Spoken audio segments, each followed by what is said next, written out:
que era una tarde lluviosa de otoño en las afueras de Madrid. Carmen Vega Martínez caminaba exhausta por las calles empedradas del barrio de Lavapiés después de un doble turno en el hospital público donde trabajaba como auxiliar de enfermería desde hacía más de 20 años. El cielo gris oscuro amenazaba con descargar una tormenta más fuerte y Carmen apretó el paso, ajustando el cuello de su abrigo gastado mientras pensaba en sus nietos gemelos que la esperaban en casa con su hija Lucía. De repente, un grito desesperado cortó el aire. Carmen se detuvo y vio a un niño de unos 10 años corriendo aterrorizado por la acera, perseguido por dos hombres en una motocicleta. Sin pensarlo dos veces, Carmen dejó caer su bolso y gritó para distraer a los perseguidores. Cuando el niño pasó a su lado, lo agarró por el brazo y lo arrastró hacia un estrecho callejón entre dos edificios antiguos. Los hombres pasaron de largo, maldiciendo por la repentina desaparición de su objetivo. «¿Estás bien, cariño?», preguntó Carmen agachándose para mirar al pequeño a los ojos. El niño temblaba como una hoja y tenía una mirada de pánico que Carmen había visto muchas veces en el hospital, en pacientes que habían vivido situaciones traumáticas. «No puedo volver a casa», balbuceó el chico, con lágrimas brotando de sus ojos. «Ella quiere hacerme daño». Carmen observó al niño con más detenimiento.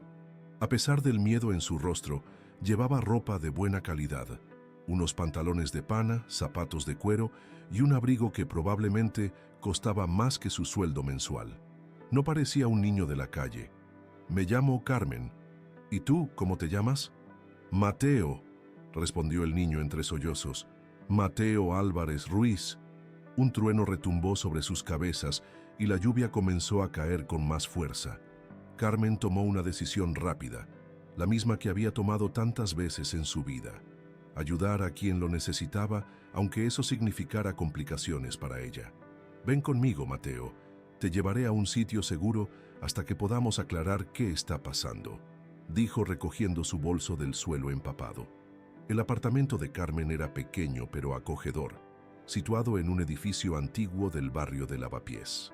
Cuando llegaron, Lucía, la hija de Carmen, estaba dando de merendar a los gemelos Pablo y Sofía, de 6 años. Sus ojos se abrieron con sorpresa al ver a su madre entrar con un niño desconocido. «Mamá, ¿qué?», comenzó Lucía, pero Carmen le hizo un gesto para hablar en privado. Mientras Mateo se secaba con una toalla y tomaba un chocolate caliente junto a los gemelos, que lo miraban con curiosidad, Carmen le explicó a su hija lo ocurrido. No podía dejarlo allí, Lucía. Esos hombres no parecían policías ni padres preocupados. Algo no está bien. «Pero mamá, esto podría ser peligroso. Deberíamos llamar a la policía inmediatamente». Carmen asintió, aunque algo en su interior le decía que la situación era más complicada de lo que parecía. Cuando regresaron al salón, encontraron a Mateo conversando tímidamente con los gemelos. Por primera vez desde que lo había rescatado, Carmen vio una sonrisa fugaz en el rostro del niño. Esa noche, después de darle un baño caliente y prestarle un pijama viejo de su nieto Pablo, Carmen se sentó junto a Mateo en el sofá-cama que había preparado para él. «Mateo, necesito que me cuentes qué pasaba. ¿Quiénes eran esos hombres? ¿Dónde vives?». El niño bajó la mirada hacia sus manos, que no dejaban de retorcerse sobre la manta. «Vivo en La Moraleja, con mi padre y con Elena, mi madrastra», comenzó con voz temblorosa. «Mi madre murió hace 3 años. Desde entonces papá trabaja todo el tiempo y casi nunca está en casa. Hace 6 meses se casó con Elena. Al principio ella era amable, pero cuando papá no está, es diferente». Carmen sintió un nudo en el estómago.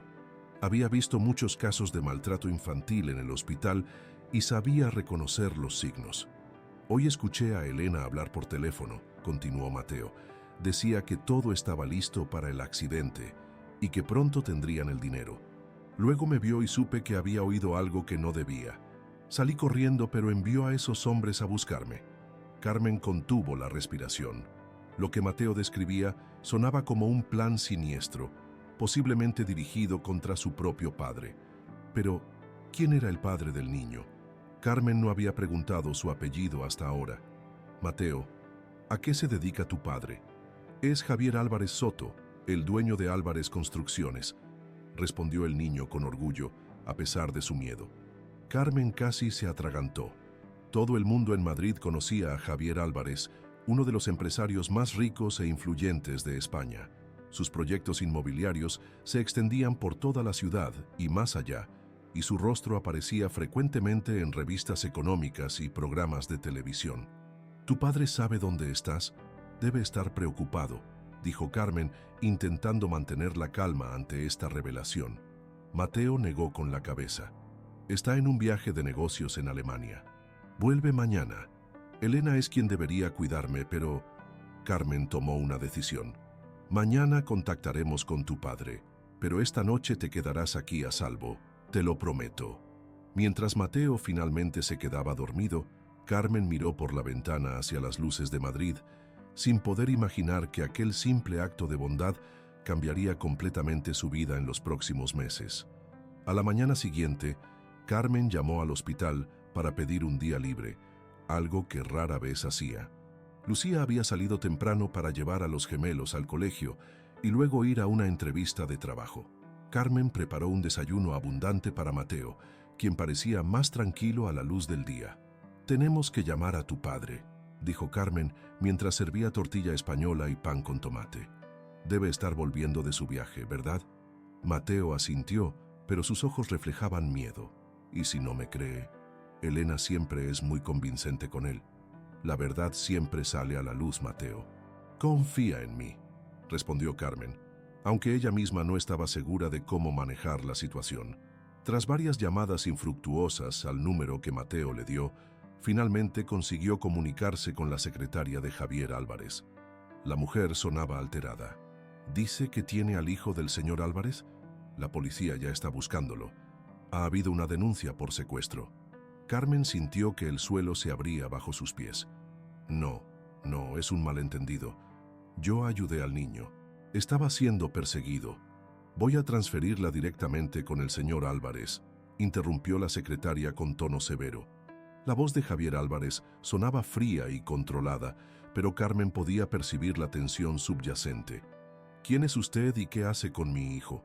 Carmen explicó lo ocurrido el día anterior, mientras Mateo escuchaba atentamente a su lado. Cuando mencionó los hombres en moto y las palabras que Mateo había escuchado de Elena, la línea quedó en silencio por unos segundos. «Páseme a Mateo», ordenó finalmente Javier. Carmen le dio el teléfono al niño, quien habló brevemente con su padre, confirmando la versión de Carmen. Cuando terminó, devolvió el teléfono con manos temblorosas. «Señora Vega», dijo Javier, con un tono ligeramente más suave, «agradezco que haya ayudado a mi hijo, pero debo pedirle que lo traiga inmediatamente a mi oficina en Torres Álvarez, en el Paseo de la Castellana. Mi equipo de seguridad se encargará de todo a partir de ahí». «Por supuesto», respondió Carmen, «pero creo que debería escuchar más detenidamente lo que Mateo tiene que decir sobre su esposa». «Eso es un asunto familiar», cortó Javier. «Le pagaré generosamente por su intervención. Digamos, 10.000 euros le parecen suficientes». Carmen se quedó helada. Ese dinero podría solucionar muchos de sus problemas económicos, pero la sugerencia de que estaba ayudando a Mateo por dinero le resultó profundamente ofensiva. «Señor Álvarez», respondió con voz firme, «no necesito su dinero. Solo quiero asegurarme de que Mateo estará a salvo». «1 hora», respondió él secamente. «Los espero en mi oficina en 1 hora». Y colgó. Carmen miró a Mateo, quien parecía asustado nuevamente. «No te preocupes, no te dejaré solo en esto», le aseguró, aunque no tenía idea de cómo podría cumplir esa promesa. 1 hora después, Carmen y Mateo entraban en el imponente edificio de cristal y acero que albergaba la sede de Álvarez Construcciones. El contraste entre este mundo de lujo y el modesto apartamento de Carmen no podía ser mayor. Los guardias de seguridad los escoltaron hasta el ascensor privado que subía directamente al despacho de Javier Álvarez en el último piso. Carmen nunca había estado tan nerviosa, pero se mantuvo firme, sosteniendo la mano de Mateo, quien parecía encogerse a medida que se acercaban a su destino.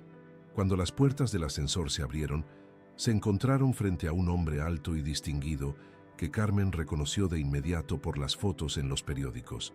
Javier Álvarez Soto, uno de los hombres más poderosos de Madrid. «Papá», susurró Mateo, sin moverse del lado de Carmen. El empresario dio un paso hacia ellos, su rostro una máscara de emociones contenidas. «Mateo», dijo, simplemente, y por un momento, Carmen vio un destello de vulnerabilidad en sus ojos. Luego su mirada se endureció al dirigirse a ella. «Señora Vega, supongo». Carmen asintió sosteniendo su mirada. Algo en este hombre le resultaba familiar, como si lo hubiera conocido antes, pero estaba segura de que nunca habían coincidido, no en el mundo al que ella pertenecía. «Pasemos a mi despacho», indicó Javier, guiándolos a través de una elegante sala de espera hasta una oficina espaciosa con ventanales que ofrecían una vista panorámica de Madrid. Una vez dentro, Carmen notó cómo Mateo mantenía la distancia con su padre, algo inusual para un niño que no había visto a su progenitor en días. Javier pareció notarlo también, y un gesto de dolor cruzó fugazmente su rostro. «Mateo, ¿por qué no esperas fuera con Marta, mi secretaria, mientras hablo con la señora Vega?», sugirió Javier. El niño miró a Carmen con pánico. «No quiero irme». «Está bien, Mateo», lo tranquilizó Carmen. «Estaré aquí mismo. Solo serán unos minutos». Cuando Mateo finalmente salió, Javier se transformó. La fachada de cordialidad desapareció, revelando al despiadado hombre de negocios que había construido un imperio. «¿Cuánto quiere realmente?», preguntó sin preámbulos. «Todo el mundo tiene un precio». Carmen se irguió en toda su estatura, que no era mucha comparada con la imponente figura de Javier.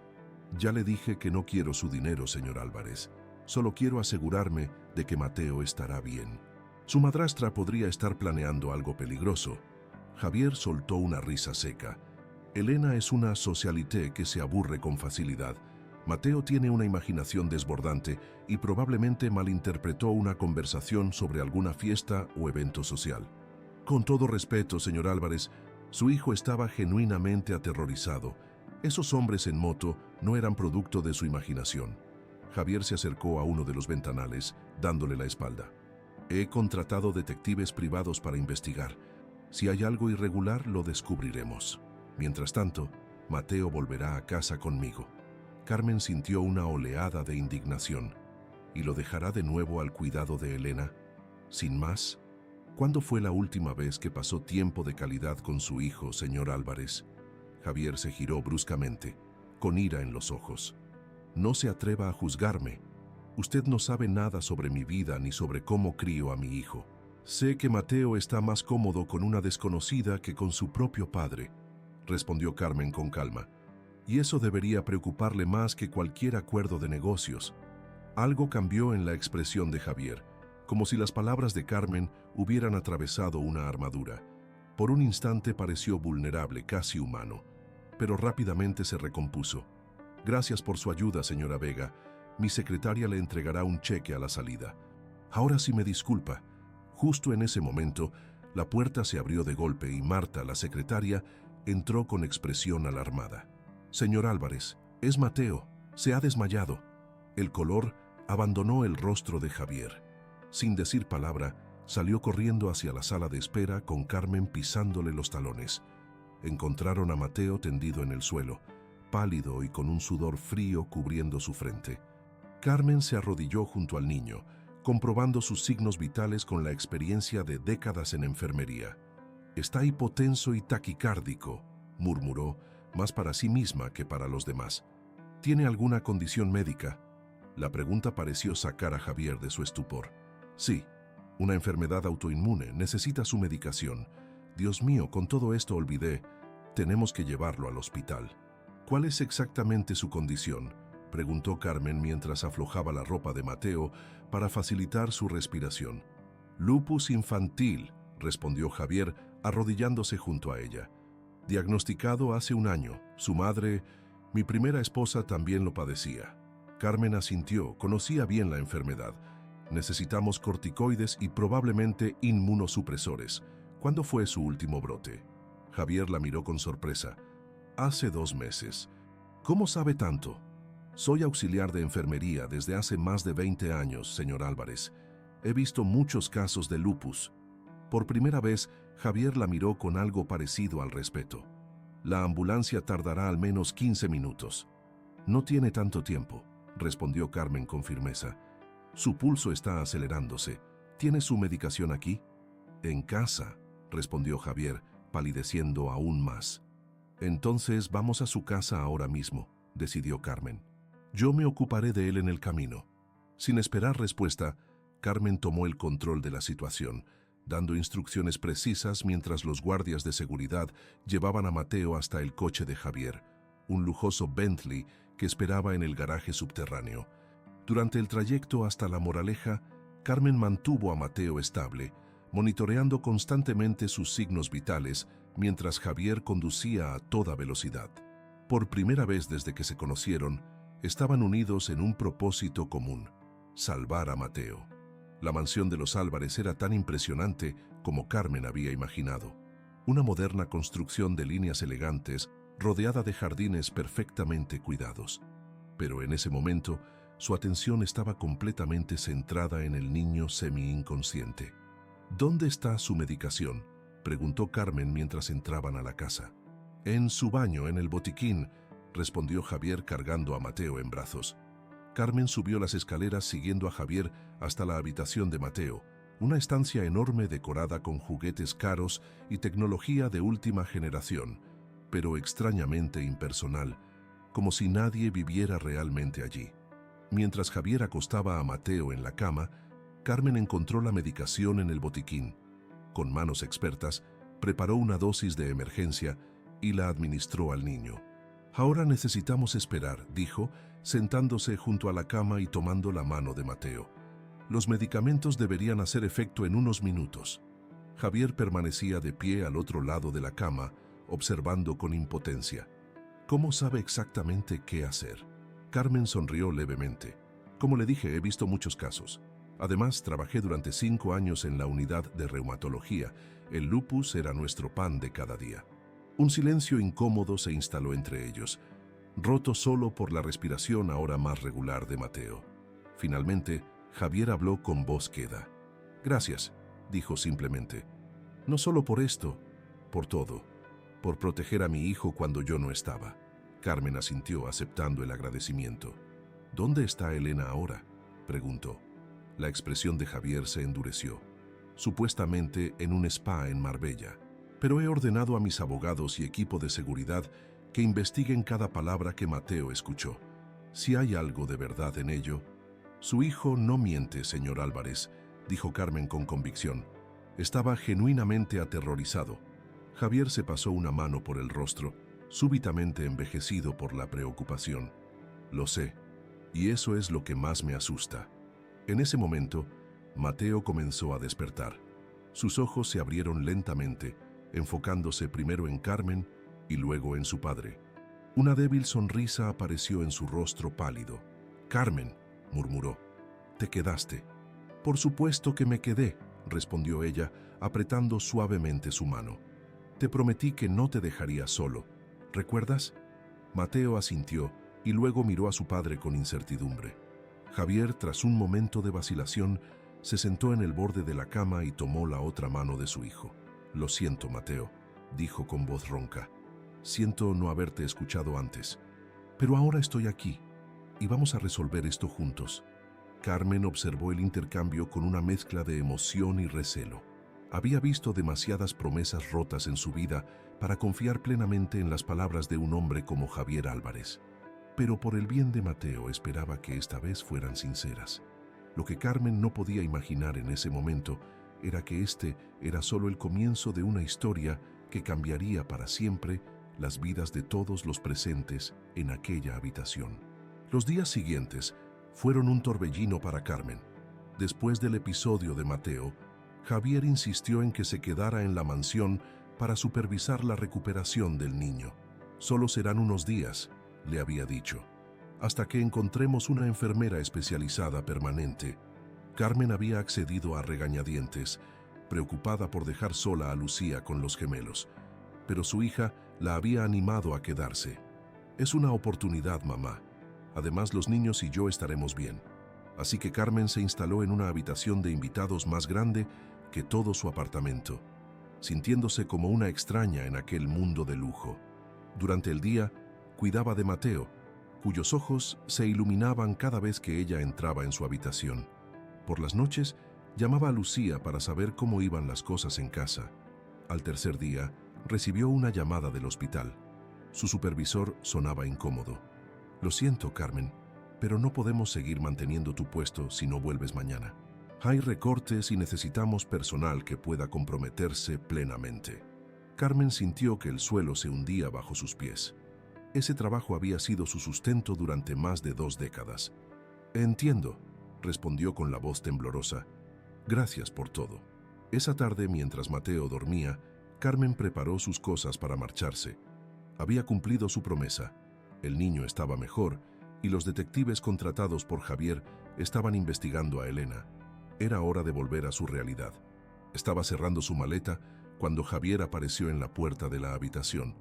«¿Se va?», preguntó con una expresión que Carmen no supo interpretar. «Mi trabajo aquí ha terminado», respondió ella. «Mateo está estable y usted puede contratar al mejor personal médico de Madrid».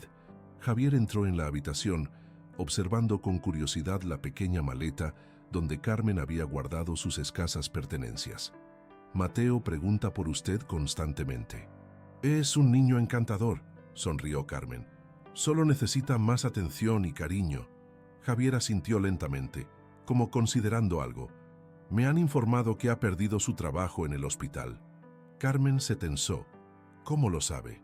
«Tengo contactos», respondió él encogiéndose de hombros.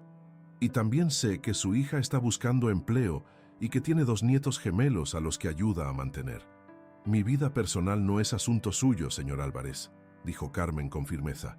«Lo es cuando quiero ofrecerle un trabajo», replicó Javier, «como cuidadora personal de Mateo, a tiempo completo, con un salario 3 veces mayor que el que tenía en el hospital». Carmen lo miró con incredulidad. «¿Está bromeando?» «Nunca bromeo con los negocios, señora Vega. Y esto es un negocio. Usted tiene las habilidades que Mateo necesita y yo tengo el dinero para pagarle lo que vale. No puedo vivir aquí permanentemente. Tengo mi propia familia. El puesto incluye alojamiento para usted y su familia si lo desean. Hay una casa de invitados en la propiedad que podría adaptarse perfectamente». Carmen se sentó en la cama, abrumada por la oferta. Era una solución a todos sus problemas financieros, pero también significaba entrar en un mundo que siempre había mirado con desconfianza. «¿Por qué yo?», preguntó finalmente. «Podría contratar a cualquier enfermera especializada». Javier se acercó a la ventana, mirando hacia los jardines donde Mateo solía jugar solo. «Porque usted es la primera persona en años que ha puesto a mi hijo por delante de todo lo demás, incluso de su propio interés. Y porque, por alguna razón que no comprendo, Mateo confía en usted». Carmen guardó silencio, sopesando la oferta y sus implicaciones. Pensó en Lucía, que seguía buscando trabajo, y en los gemelos, que merecían un futuro mejor. «Necesito hablarlo con mi hija», dijo finalmente. Javier asintió. «Por supuesto. Tómese el tiempo que necesite». Esa noche, Carmen regresó a su apartamento y le contó todo a Lucía, quien la escuchó con una mezcla de asombro y preocupación. «Es una oportunidad increíble, mamá», dijo Lucía cuando Carmen terminó. «Pero ese hombre, ese mundo, no es el nuestro». «Lo sé», suspiró Carmen, «pero pienso en Mateo, en lo solo que está, y en vosotros, en los gemelos». Lucía tomó las manos de su madre. «Tengo algo que contarte. Me han ofrecido un trabajo en Valencia. Es una buena oportunidad, pero significa mudarnos. Estaba pensando en rechazarlo porque no quería dejarte sola aquí en Madrid».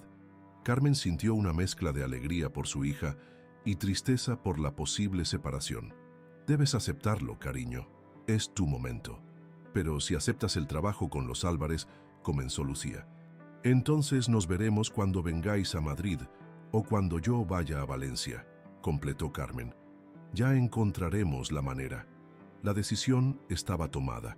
Al día siguiente, Carmen llamó a Javier y aceptó su oferta, con la condición de tener fines de semana libres una vez al mes para visitar a su familia en Valencia. Una semana después, Carmen se instalaba en la mansión Álvarez, iniciando un capítulo completamente nuevo en su vida. Lo que no sabía era que las sombras que habían asustado a Mateo seguían acechando, más cerca de lo que nadie imaginaba. Adaptarse a la vida en la mansión Álvarez fue más difícil de lo que Carmen había anticipado. Desde el primer día, sintió las miradas de desaprobación del personal doméstico, especialmente de Pilar, el ama de llaves que llevaba más de 15 años al servicio de la familia y había sido la confidente de Elena. Su habitación está en el ala este, junto a la de Mateo, le informó Pilar con frialdad el primer día. El señor Álvarez ha sido muy claro. Usted es la cuidadora del niño, no una invitada. Carmen aceptó el comentario sin inmutarse. No había venido a hacer amigos, sino a cuidar de Mateo. Y esa tarea resultó ser más compleja de lo esperado. Aunque el niño estaba feliz con su presencia, mostraba signos de trauma emocional que iban más allá de los recientes eventos. ¿Sabes, Carmen? Antes de que mamá se fuera al cielo, solíamos cocinar juntos los domingos, le contó Mateo una tarde mientras dibujaba. Después, papá siempre estaba trabajando. Y Elena, ella nunca quiso hacer nada conmigo, a menos que papá estuviera mirando. Carmen comenzó a establecer una rutina para Mateo. Desayunos nutritivos adaptados a su condición médica, sesiones de estudio supervisadas con su tutor privado, tiempo al aire libre en los jardines y algo que había faltado en su vida, momentos de juego y creatividad. Javier observaba estos cambios desde la distancia. Aunque seguía profundamente involucrado en sus negocios, comenzó a aparecer ocasionalmente durante las comidas o antes de que Mateo se acostara. Carmen notaba su incomodidad, como si no supiera cómo conectar con su propio hijo. Una noche, después de acostar a Mateo, Carmen encontró a Javier en la biblioteca, rodeado de documentos y con un vaso de whisky en la mano. «Señor Álvarez», dijo Carmen desde la puerta, «quería informarle que Mateo ya está dormido. Hoy ha tenido un buen día, sin síntomas». Javier levantó la vista de sus papeles con el rostro cansado. «Gracias, Carmen. Y por favor, llámeme Javier. Después de todo, vive en mi casa». Carmen asintió, aunque seguía sintiéndose incómoda con la familiaridad. «¿Puedo preguntar si hay novedades sobre la investigación?». La expresión de Javier se endureció. «Elena ha desaparecido. Dejó Marbella antes de que mis hombres llegaran y ahora nadie sabe dónde está. Pero han encontrado transferencias sospechosas desde nuestras cuentas conjuntas a un banco en Suiza. ¿Cree que volverá a por Mateo?», preguntó Carmen con preocupación. Javier dejó el vaso sobre la mesa con más fuerza de la necesaria. «No si yo puedo evitarlo. He duplicado la seguridad y cambiado todas las cerraduras. Mateo no saldrá de esta casa sin escolta». «Con todo respeto», intervino Carmen, «encerrar a Mateo no es la solución. Ya ha pasado por demasiado trauma.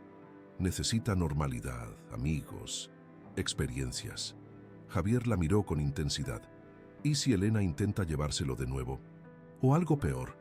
Entonces encontraremos la manera de protegerlo sin convertir su vida en una prisión dorada», respondió Carmen con firmeza. Para su sorpresa, Javier no se enfadó. En cambio, asintió lentamente. «Tal vez tenga razón. ¿Qué sugiere?» «Para empezar, pasar más tiempo con él. Mateo necesita saber que su padre está presente, no solo física, sino emocionalmente». Un silencio incómodo se instaló entre ellos. Finalmente, Javier habló con voz queda. «No sé cómo hacerlo. Desde que Isabel, mi esposa, falleció, es como si una parte de mí hubiera muerto con ella. Miro a Mateo y veo sus ojos, y duele tanto que apenas puedo respirar». La vulnerabilidad inesperada de aquel hombre aparentemente invencible conmovió a Carmen. «El dolor no desaparece, Javier. Créame, lo sé. Perdí a mi marido hace 8 años. Pero aprendemos a vivir con él, por aquellos que nos necesitan». Javier la miró con curiosidad renovada. «Nunca me contó que era viuda». «Nunca preguntó», respondió Carmen simplemente. Al día siguiente, para sorpresa de Mateo, Javier canceló todas sus reuniones y propuso un día en familia. «¿Qué te parece si vamos al Parque del Retiro? Los 3», sugirió durante el desayuno. Los ojos de Mateo se iluminaron de una manera que hizo que el corazón de Carmen se encogiera. «¿De verdad, papá? ¿Como antes?». «Como antes. confirmó Javier con una sonrisa tentativa. Aquel día en el parque marcó un antes y un después. Aunque inicialmente incómodo, Javier se esforzó por conectar con su hijo, escuchando sus historias y respondiendo a sus preguntas. Carmen se mantuvo en un discreto segundo plano, observando complacida cómo padre e hijo redescubrían su relación. Las semanas siguientes trajeron una nueva dinámica a la mansión. Carmen se ganó poco a poco el respeto del personal, excepto de Pilar, quien seguía mostrándose hostil. Mateo florecía bajo el cuidado constante y el afecto genuino. Y Javier, aunque seguía siendo un hombre intensamente dedicado a su trabajo, hacía un esfuerzo visible por estar presente en la vida de su hijo. Una noche, durante la cena, Mateo hizo una pregunta inesperada. «Papá, ¿Carmen podría enseñarme a cocinar como hacía mamá?» Javier pareció sorprendido, pero asintió. «Por supuesto, si ella está de acuerdo». «Me encantaría», sonrió Carmen. «¿Y podrías enseñarnos a los dos?», añadió Mateo. «Papá nunca aprendió a cocinar. Mamá siempre se reía de eso». Una sombra de dolor cruzó el rostro de Javier, pero sonrió. «Tu madre tenía razón. Soy un desastre en la cocina. Nunca es tarde para aprender», dijo Carmen. «Empezaremos este fin de semana con algo sencillo». Así comenzaron las lecciones de cocina dominicales, una tradición que pronto se convirtió en el momento favorito de la semana para los tres. La cocina, normalmente territorio exclusivo del chef, se transformaba en un espacio de risas, errores y pequeños triunfos. Fue durante una de estas sesiones cuando Pilar entró precipitadamente en la cocina, con el rostro pálido. «Señor Álvarez, hay una llamada urgente. Es del detective jefe». Javier se disculpó y salió rápidamente. Cuando regresó, su expresión había cambiado completamente. «Han encontrado pruebas», dijo en voz baja a Carmen, mientras Mateo estaba distraído decorando galletas. «Elena y su amante, uno de mis propios ejecutivos, planeaban un falso secuestro de Mateo para extorsionarme. Los documentos estaban en una caja de seguridad que acaban de localizar». Carmen contuvo la respiración. «¿Saben dónde está ella ahora?». Javier negó con la cabeza. «Todavía no, pero es solo cuestión de tiempo». Miró hacia Mateo con una mezcla de amor y preocupación. «No quiero que sepa esto todavía. Ya ha sufrido bastante». Carmen asintió compartiendo su preocupación. Lo que ninguno de los dos podía imaginar era que pronto tendrían que enfrentar a Elena mucho antes de lo esperado, y en circunstancias que pondrían a prueba no solo su seguridad, sino también los cimientos mismos de la nueva familia que estaban formando. 3 meses después de la llegada de Carmen a la mansión Álvarez, Javier anunció una noticia que alteraría la frágil paz que habían construido. La Fundación Álvarez celebrará su gala anual benéfica aquí en la mansión, informó durante el desayuno. Es tradición desde que Isabel la creó hace 10 años. Carmen notó cómo Mateo se tensaba ante la mención de estos eventos sociales. «¿Tengo que estar?», preguntó el niño con voz pequeña. Javier miró a su hijo con comprensión renovada. «Solo durante la recepción inicial. Después podrás retirarte con Carmen». La preparación para la gala puso la casa patas arriba. Durante 2 semanas, un ejército de organizadores, decoradores y personal de catering invadió cada rincón. Carmen mantuvo a Mateo alejado del caos, creando un santuario de normalidad en su habitación y el jardín trasero. La noche de la gala, la mansión resplandecía. Carmen, vestida con un sencillo vestido negro que Javier había insistido en comprarle para la ocasión, observaba desde una posición discreta cómo los invitados llegaban en lujosos coches. La élite de Madrid desfilaba por la entrada principal: políticos, empresarios, celebridades y filántropos. Mateo, elegante con su traje a medida pero visiblemente incómodo, permanecía junto a su padre, recibiendo a los invitados. A pesar de su nerviosismo, el niño desempeñaba su papel con una dignidad que hizo que Carmen se sintiera orgullosa. Javier, por su parte, se transformaba en estas ocasiones. El hombre que ahora compartía desayunos familiares y aprendía torpemente a hacer tortillas los domingos, daba paso al magnate carismático y dominante que había construido un imperio inmobiliario. Cuando todos los invitados habían llegado y la recepción estaba en pleno apogeo, Carmen se acercó para llevarse a Mateo como habían acordado. ¿Todo bien?, preguntó Javier, inclinándose para hablar con ella mientras saludaba automáticamente a un grupo de dignatarios que pasaba. Perfectamente, respondió Carmen. Mateo está cansado, lo llevaré arriba. Javier asintió, apretando brevemente su mano en un gesto de agradecimiento que no pasó desapercibido para algunos invitados, que intercambiaron miradas curiosas. La relación entre el viudo millonario y la enfermera de su hijo había sido objeto de especulaciones en los círculos sociales desde que se supo de su existencia. Mientras subían las escaleras, Mateo se relajó visiblemente. «Gracias por rescatarme», sonrió. «Odio estas fiestas. Todos me miran como si fuera un cachorro huérfano». «Lo has hecho muy bien», lo animó Carmen. «Tu padre estaba orgulloso, se le notaba en la cara». Una vez en la habitación, Mateo se cambió el traje por su pijama favorito mientras Carmen preparaba su medicación nocturna. Estaba a punto de darle las pastillas cuando notó algo extraño. Las cápsulas parecían ligeramente diferentes a las habituales. «Espera», dijo, examinándolas con atención. Años de experiencia en enfermería le habían enseñado a ser meticulosa con la medicación. «Estas no son tus pastillas normales». Mateo la miró con confusión. «¿Estás segura? Parecen iguales». Carmen comprobó el bote, que tenía la etiqueta correcta de la farmacia, pero su instinto le decía que algo no estaba bien. «Voy a buscar el otro frasco que guardamos en el botiquín del baño. No tomes estas todavía». Cuando entró en el baño, notó inmediatamente que algo estaba fuera de lugar. El botiquín estaba abierto, aunque ella siempre lo dejaba cerrado. Un escalofrío recorrió su espina dorsal. «Mateo», llamó regresando rápidamente a la habitación. «Creo que deberíamos...» Sus palabras se cortaron al ver que no estaba solo. Una mujer elegante, de cabello rubio perfectamente peinado y vestida con un sofisticado traje de noche, estaba sentada en el borde de la cama. Su sonrisa no alcanzaba sus ojos fríos. «Elena», susurró Carmen, sintiendo que su sangre se helaba. «Vaya, así que tú eres la famosa enfermera», respondió Elena Romero con voz melosa, «la que ha estado jugando a la mamá con mi hijastro y acercándose demasiado a mi marido». Mateo estaba paralizado, con los ojos muy abiertos por el miedo. Carmen dio un paso hacia él instintivamente. «No te acerques más», advirtió Elena, revelando una pequeña pistola que había mantenido oculta entre los pliegues de su vestido. «Solo quiero tener una conversación privada con Mateo. Cualquier cosa que quieras decirle, puedes decírmela a mí primero», respondió Carmen con una calma que no sentía. Elena soltó una risa amarga.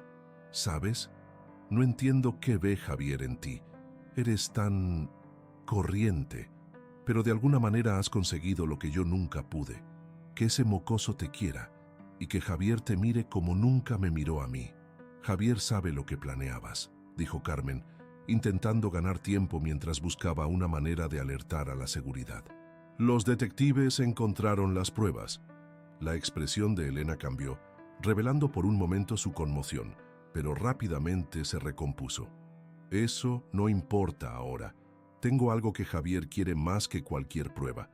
Documentos que podrían destruir su preciosa empresa y su reputación». «¿Qué clase de documentos?», preguntó Carmen, intrigada a pesar del peligro. «Los que demuestran que el gran Javier Álvarez no es tan honrado como pretende», sonrió Elena con malicia. «Proyectos construidos con materiales defectuosos, sobornos a funcionarios, evasión fiscal. Ha estado jugando sucio durante años». Carmen sintió una punzada de decepción. ¿Era posible que el hombre que estaba aprendiendo a confiar fuera realmente un criminal? «No te creo», intervino Mateo repentinamente, encontrando su voz. «Mi padre no haría esas cosas». Elena miró al niño con desprecio. «Tu padre haría cualquier cosa por dinero y poder, Mateo. Igual que yo. Es solo que él es mejor aparentando ser bueno». «Baja el arma, Elena», dijo una voz desde la puerta. Javier estaba allí, pálido pero firme, con 2 guardias de seguridad flanqueándolo. «Se acabó». «Oh, apenas ha comenzado», respondió Elena, levantándose con elegancia. «A menos que quieras que todo Madrid conozca tus secretos mañana mismo, me dejarás salir de aquí». Javier dio un paso adelante, su mirada pasando de Elena a Mateo y finalmente a Carmen. «Mateo, Carmen, salid de la habitación, ahora». «No, papá», dijo Mateo, su voz temblorosa pero decidida.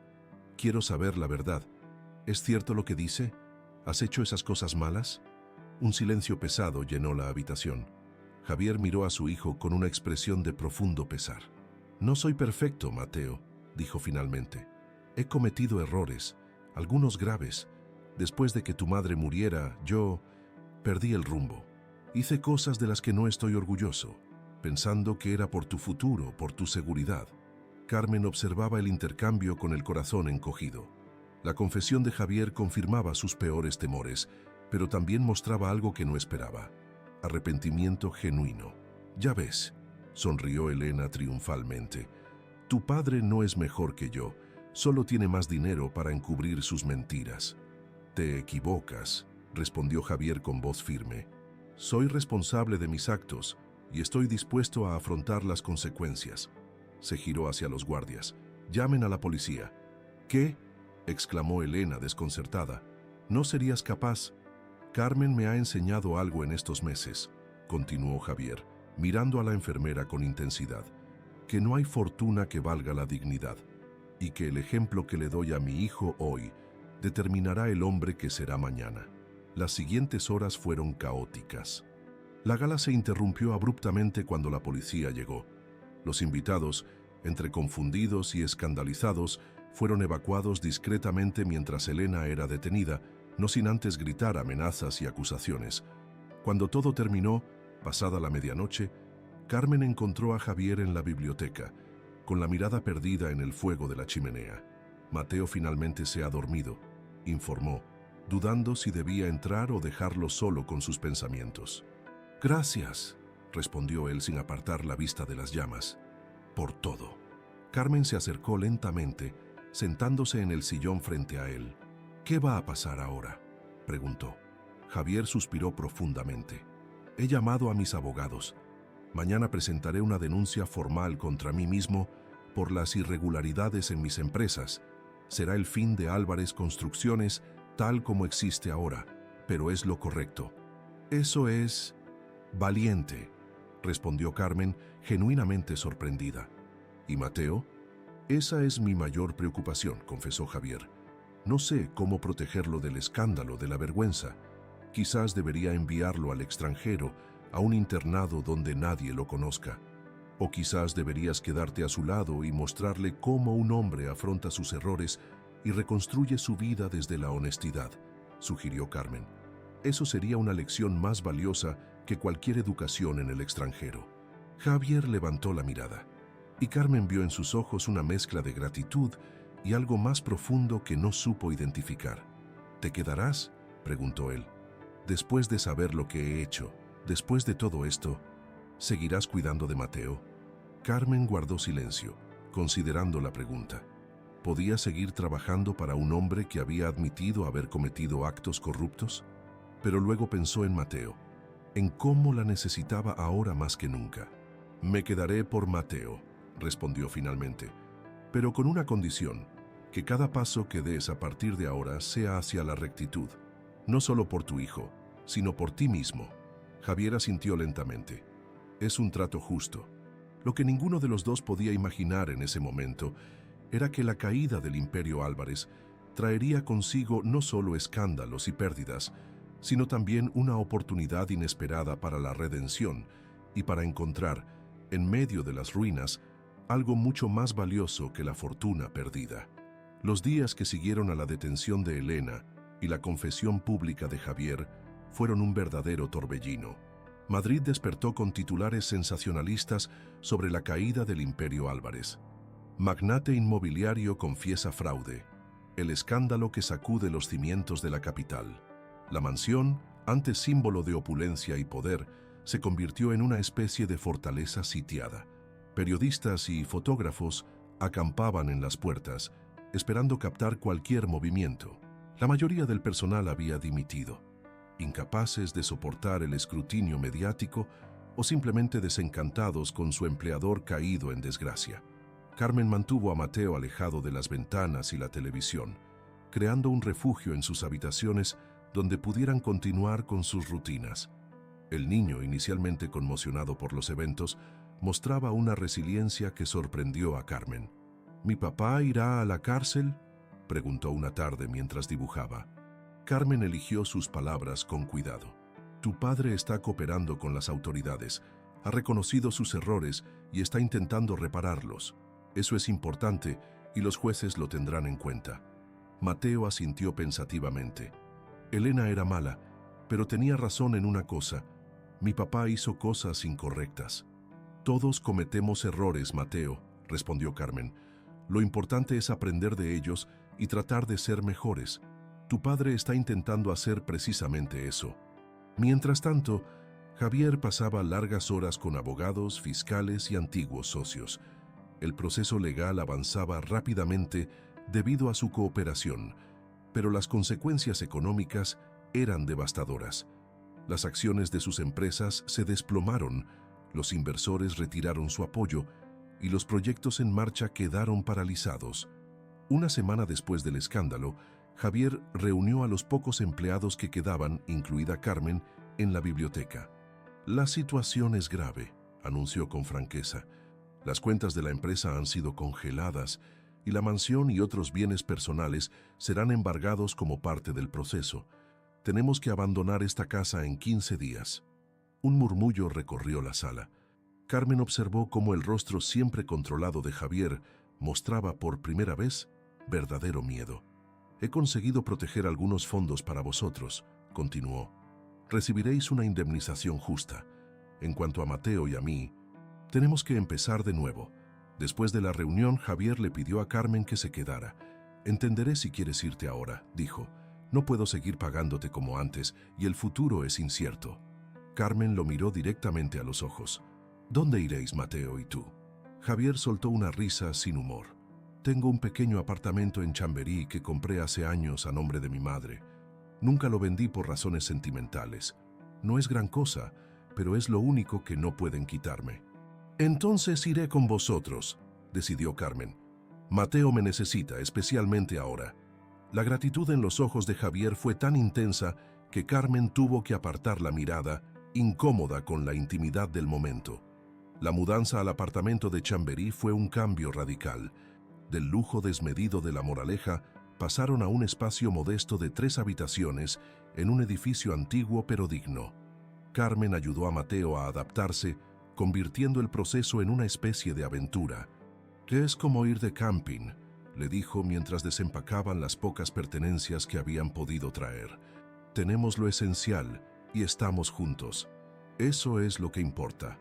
La primera noche en el apartamento, después de que Mateo se durmiera, Carmen encontró a Javier sentado en el pequeño balcón, contemplando las luces de la ciudad. «Mi madre creció en este barrio», dijo él cuando Carmen se unió silenciosamente. Era hija de un fontanero y una costurera. Siempre me decía que no olvidara de dónde venía, pero lo hice. Me dejé cegar por la ambición y el poder. «Nunca es tarde para recordar», respondió Carmen suavemente. Javier la miró con una sonrisa triste.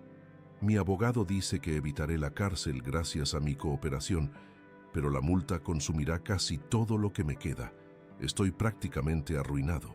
«¿Y el proyecto de Vallecas?», preguntó Carmen recordando una conversación que había escuchado semanas atrás sobre una iniciativa para construir viviendas asequibles en uno de los barrios más humildes de Madrid. Javier pareció sorprendido. «¿Cómo sabes sobre ese proyecto?». «Te escuché hablar de ello con tu asistente. Decías que era especial porque no se trataba de ganar dinero, sino de devolver algo a la comunidad». «Era el proyecto favorito de Isabel», confesó Javier. Comenzó como una idea suya para crear espacios dignos y asequibles para familias trabajadoras. Después de su ausencia, lo mantuve en marcha como un homenaje a su memoria, pero ahora está paralizado junto con todo lo demás. Los días siguientes trajeron una rutina completamente nueva para los tres. Javier, por primera vez en su vida adulta, no tenía una empresa que dirigir ni empleados a los que ordenar. Pasaba las mañanas con los abogados y las tardes buscando inversores dispuestos a salvar al menos el proyecto de Vallecas, sin éxito. Mateo se adaptó sorprendentemente bien. Carmen lo inscribió en un colegio público cercano, donde nadie conocía su historia ni su anterior estatus. Para el niño era una liberación poder ser simplemente uno más, sin el peso de ser el heredero Álvarez. Una tarde, al regresar de una de sus infructuosas reuniones, Javier encontró el apartamento lleno de olores deliciosos y risas. En la pequeña cocina, Carmen y Mateo preparaban juntos una tortilla de patatas mientras bailaban al ritmo de una canción popular que sonaba en la radio.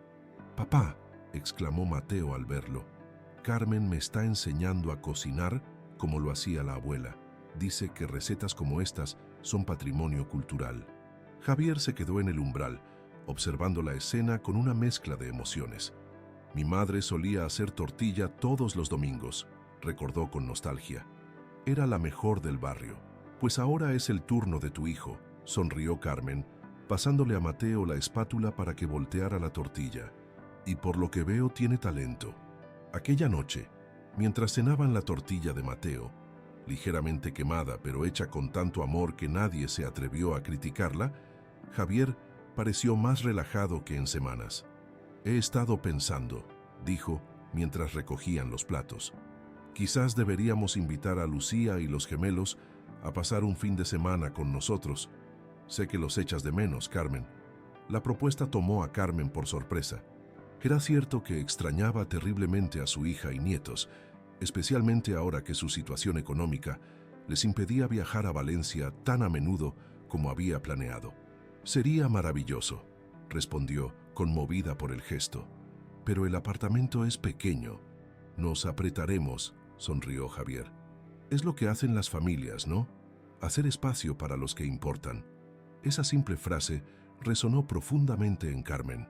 «Las familias», repitió en voz baja, dándose cuenta de que, de alguna manera, eso es lo que habían formado. Una familia poco convencional, nacida no de la sangre, sino de las circunstancias y la elección diaria de permanecer juntos. El fin de semana con Lucía y los gemelos fue caótico pero lleno de alegría. Pablo y Sofía, inicialmente tímidos con Javier, pronto lo adoptaron como un tío honorario cuando descubrieron que sabía hacer aviones de papel que volaban realmente lejos. La noche del sábado, mientras los niños dormían agotados después de un día en el Parque del Retiro, los adultos compartían una botella de vino en el balcón. «Nunca había visto a mi madre tan feliz», comentó Lucía, observando a Carmen. «Ni siquiera cuando papá vivía». Carmen se sonrojó ligeramente. «Es porque estoy viendo a mis nietos». «No es solo eso», insistió Lucía, mirando significativamente entre Carmen y Javier. «Hay algo más aquí, algo que no existía en nuestra antigua vida».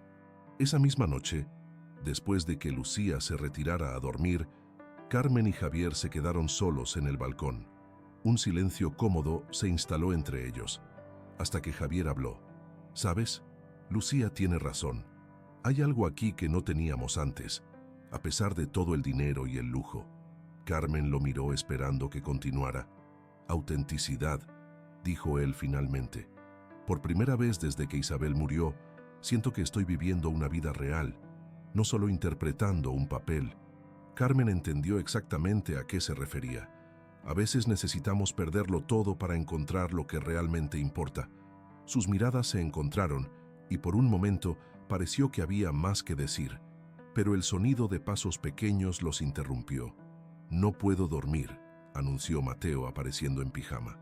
«¿Puedo quedarme un rato con vosotros?» Carmen abrió los brazos y el niño se acurrucó entre ellos, como hacía cada vez más a menudo. Javier los observó, y en sus ojos brillaba una decisión recién tomada. Lo que ninguno de ellos podía imaginar esa noche era que el modesto apartamento de Chamberí, que inicialmente habían visto como un refugio temporal, se convertiría en el escenario de una transformación mucho más profunda que la simple pérdida de una fortuna. Un lugar donde, entre las cenizas de una vida anterior, florecería una nueva forma de entender la riqueza y la familia. El lunes, después de la visita de Lucía y los gemelos, Javier sorprendió a Carmen al regresar temprano de sus habituales reuniones con los abogados. Traía consigo varias carpetas y un brillo de determinación en los ojos que ella no había visto desde el escándalo. «He tomado una decisión», anunció mientras extendía documentos sobre la pequeña mesa del comedor. Voy a salvar el proyecto de Vallecas, con o sin inversores externos. Carmen se acercó con curiosidad. ¿Cómo piensas hacerlo? Creía que todas tus cuentas estaban congeladas. No todas, explicó Javier. Como parte del acuerdo con la Fiscalía, he conseguido que liberen los fondos específicamente destinados a este proyecto, con la condición de que sea gestionado por una fundación independiente, sin ánimo de lucro. ¿Una fundación?, preguntó Carmen revisando los documentos. La Fundación Isabel Ruiz, confirmó Javier, en memoria de la madre de Mateo. Se dedicará exclusivamente a proyectos de vivienda social y desarrollo comunitario. Es lo que ella hubiera querido. La emoción en su voz era palpable, y Carmen entendió que este no era simplemente un proyecto de negocios, era un acto de redención personal. Es una idea maravillosa, dijo sinceramente. ¿Pero será suficiente para reconstruir tu vida profesional? Javier soltó una risa sin amargura. No busco reconstruir lo que tenía antes, Carmen. Esa vida me llevó a tomar decisiones que ahora lamento. Esto es empezar de nuevo, con propósito y no solo por ambición. Las semanas siguientes trajeron un ritmo frenético a sus vidas. Javier se sumergió en el proyecto de la fundación, trabajando sin descanso para conseguir los permisos necesarios y reorganizar los equipos. Carmen continuaba cuidando de Mateo y manteniendo el apartamento, pero también comenzó a involucrarse en aspectos del proyecto que tocaban su propia experiencia. «Esto no funcionará», comentó un día revisando los planos preliminares que Javier había traído a casa. «Las familias de Vallecas no necesitan apartamentos de diseño con techos altos y espacios abiertos. Necesitan habitaciones prácticas, almacenamiento suficiente y áreas comunes donde los niños puedan jugar seguros mientras los padres trabajan». Javier la miró con sorpresa. «¿Cómo sabes tanto sobre planificación urbana?». Carmen sonrió. «No sé de planificación urbana, sé de familias trabajadoras. Viví toda mi vida en un barrio similar, criando a Lucía en un apartamento donde cada centímetro contaba». Esa conversación marcó el inicio de una colaboración inesperada. Carmen comenzó a asistir a reuniones con los arquitectos, aportando la perspectiva práctica de quien había vivido la realidad de las familias a las que querían servir. Sus sugerencias, inicialmente recibidas con escepticismo por el equipo técnico, pronto demostraron ser invaluables. Un sábado por la mañana, mientras desayunaban, Mateo hizo una pregunta que llevaba tiempo rondando en su mente. «¿Carmen forma parte de nuestra familia ahora?», preguntó con la directa sinceridad de los niños. Javier casi se atraganta con su café, mientras Carmen se quedaba momentáneamente sin palabras. «Carmen es muy importante para nosotros», respondió finalmente Javier, eligiendo cuidadosamente sus palabras. «Nos ha ayudado mucho cuando más lo necesitábamos». «Pero es como una madre para mí», insistió Mateo, «porque hace cosas que hacen las madres. Me cuida cuando estoy enfermo, me ayuda con los deberes, cocina mi comida favorita cuando estoy triste». Carmen sintió un nudo en la garganta. Durante estos meses había desarrollado un profundo cariño por Mateo, pero siempre había mantenido clara la línea entre ser su cuidadora y algo más. «Mateo», intervino suavemente, «yo nunca podría reemplazar a tu madre. Isabel será siempre tu madre, aunque ya no esté físicamente con nosotros». «Lo sé», asintió Mateo, «pero mi amigo Diego tiene dos madres. Dice que su madre está en el cielo como la mía, pero que ahora tiene una nueva madre que lo quiere mucho. ¿Tú me quieres, Carmen?». La pregunta tan simple y directa hizo que los ojos de Carmen se llenaran de lágrimas. «Claro que te quiero, Mateo. Muchísimo. Entonces», concluyó el niño con lógica aplastante, «puedes ser mi segunda madre. Y así papá ya no estará tan solo». Javier y Carmen intercambiaron una mirada cargada de emociones complejas. Vergüenza, sorpresa y quizás algo más profundo que ninguno de los dos estaba preparado para nombrar. «Las familias vienen en muchas formas diferentes, Mateo», dijo Javier finalmente. «Lo importante es que nos cuidamos unos a otros, ¿verdad?». El niño pareció satisfecho con esta respuesta, pero la conversación dejó un eco persistente en el apartamento. Esa noche, después de acostar a Mateo, Carmen encontró a Javier trabajando en el pequeño escritorio que había instalado en un rincón del salón. Sobre lo que dijo Mateo esta mañana, comenzó Carmen, incómoda. No te preocupes, la interrumpió Javier. Son cosas de niños. Mateo está buscando estabilidad después de tanto cambio. Carmen asintió, aunque sentía que había más por decir. Observó a Javier trabajar, notando las canas prematuras que habían aparecido en sus sienes en los últimos meses y las arrugas de preocupación en sus ojos. Ya no era el magnate arrogante que había conocido en aquella oficina de lujo. Era un hombre luchando por reconstruirse, con humildad y propósito. Te admiro, ¿sabes?, dijo Carmen, sorprendiéndose a sí misma con esta confesión. Por cómo has afrontado todo esto. Muchos se habrían derrumbado. Javier levantó la mirada genuinamente sorprendido. ¿Admirarme? Carmen, he perdido un imperio. He decepcionado a mi hijo. He estado a punto de ir a la cárcel. No hay nada admirable en eso. No te admiro por tu pasado, sino por cómo estás construyendo tu futuro, aclaró ella. No todos tienen el valor de empezar de nuevo y hacerlo mejor. Un silencio significativo se instaló entre ellos, hasta que Javier habló nuevamente. Si hay algo bueno que ha salido de todo esto, es haberte conocido a ti, dijo con una intensidad que hizo que Carmen contuviera la respiración. Tú y Mateo sois lo único real en mi vida ahora, lo único que realmente importa. Antes de que Carmen pudiera responder, el teléfono sonó, rompiendo el momento. Era Lucía, con noticias urgentes. Necesitaba una operación costosa e inesperada. Los médicos habían detectado un problema cardíaco que requería intervención inmediata. El sistema público cubre parte, pero el procedimiento específico que necesito no está completamente financiado, explicó Lucía, intentando mantener la calma. Estoy buscando préstamos, pero con mi contrato temporal. Carmen sintió que el mundo se detenía. Durante años había sido el sustento de su familia, y ahora cuando su hija más la necesitaba, no podía ayudarla económicamente. Después de colgar, Carmen se sentó en el sofá, abrumada. Sin decir palabra, se dirigió a su habitación y sacó una pequeña caja de metal de debajo de la cama. Dentro estaban sus ahorros de toda la vida. No era mucho, pero era todo lo que tenía. Cuando regresó al salón, encontró a Javier en el teléfono, hablando con una autoridad que no había mostrado en meses. Necesito que el doctor Fernández se encargue personalmente. Sí, comprendo que ya no tengo la misma influencia, pero esto es una emergencia. Agendaré una reunión para mañana a primera hora, gracias. Al colgar, se giró hacia Carmen. Lo siento, no pude evitar escuchar.